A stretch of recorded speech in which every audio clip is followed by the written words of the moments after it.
तो एक तरफ तो ये दिल्ली एनसीआर का दम घुट रहा है, प्रदूषण बढ़ रहा है, और दूसरी तरफ प्रदूषण पर जो पॉलिटिक्स हो रही है, क्योंकि नेता तो बाज आते नहीं है, समाधान तो निकालना नहीं है, हाँ पॉलिटिक्स जरूर करनी है। देख लीजिए जरा कैसे हो रही है। प्रदूषण बढ़ने का दिल्ली में एक ही कारण है, पिछले 9 साल से दिल्ली में एक ऐसी सरकार बैठी है जिसने कभी भी प्रदूषण को गंभीरता से लिया नहीं। उनके लिए ये भी एक इवेंट है कि 2 महीने वो इवेंट करेंगे और उसके बाद चले जाएंगे, पूरे साल वो इस पर काम करते नहीं। अगर दिल्ली की सरकार ने ईमानदारी से काम किया होता तो आज दिल्ली वासी इसी तरह से घुटी हुई सांस लेने में या आंखों में जलन लिए सड़कों पे नहीं घूमते। और WHO की जो रिपोर्ट है गंभीर रिपोर्ट है, और मैं कहूँगा अरविंद केजरीवाल की सरकार, आम आदमी पार्टी की सरकार ने, ये अपराधी सरकार है, इसने दिल्ली की जनता को मरने के लिए छोड़ दिया। दिल्ली सरकार तो कर रही है, लेकिन दिल्ली सरकार करके जो पोल्यूशन कम करती है वो चारों तरफ से यहाँ पहुँच जा रहा है। कई लोग ऐसा मैंने देखा, कई जगह लोग कह रहे हैं कि भाई पूरे साल क्या हुआ, सरकार क्या करती रही, अभी क्यों इतना सक्रिय हो रही है, अभी इतने प्रतिबंध लगा रहे हैं। पूरे साल सरकार काम करती है, दिल्ली की अकेली सरकार है। दिल्ली के अंदर आज सारी जो बसें हैं वो CNG पे चलाई जाती है, कोई बस जो है डीजल पे नहीं चलती है।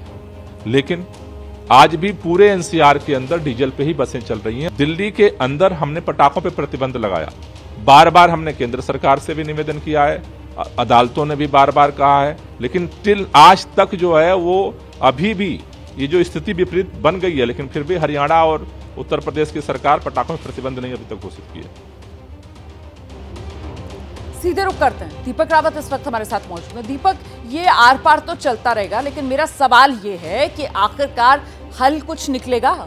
ये हालात जो बद से बदतर हो रहे हैं, दिल्ली वालों की सांसों पर ये जो पहरा दमघुटू लगा हुआ है, इसको लेकर स्थिति कुछ बदल सकती है। आज भी बताया जा रहा है बैठक होनी है, उस बैठक में कोई बड़ा फैसला लिया जा सकता है क्या दीपक?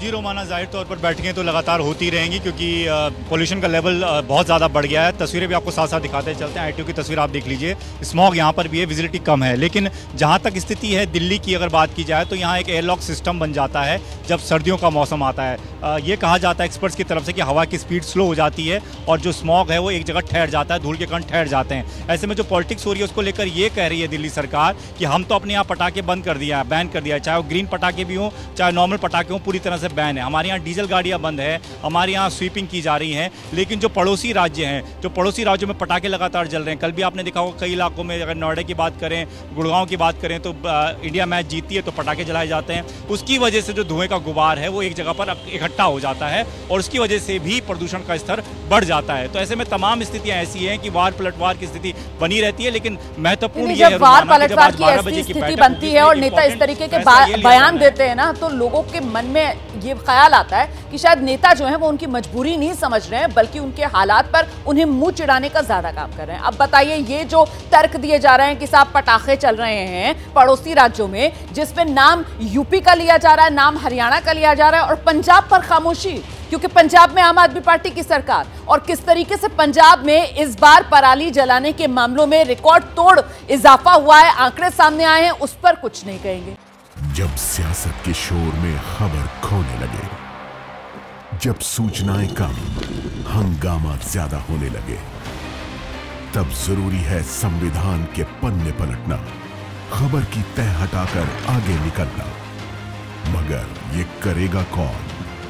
इसलिए अब टूटेगा मौन, जिसे मालूम है सियासत की बिसार, जिसने देखी है सत्ता की शह और मार। पक्की खबर, सच्ची बात, 1 घंटे सिर्फ आपके साथ, भारत की बात, रोहित सिंह सावल के साथ, सिर्फ ABP न्यूज पर।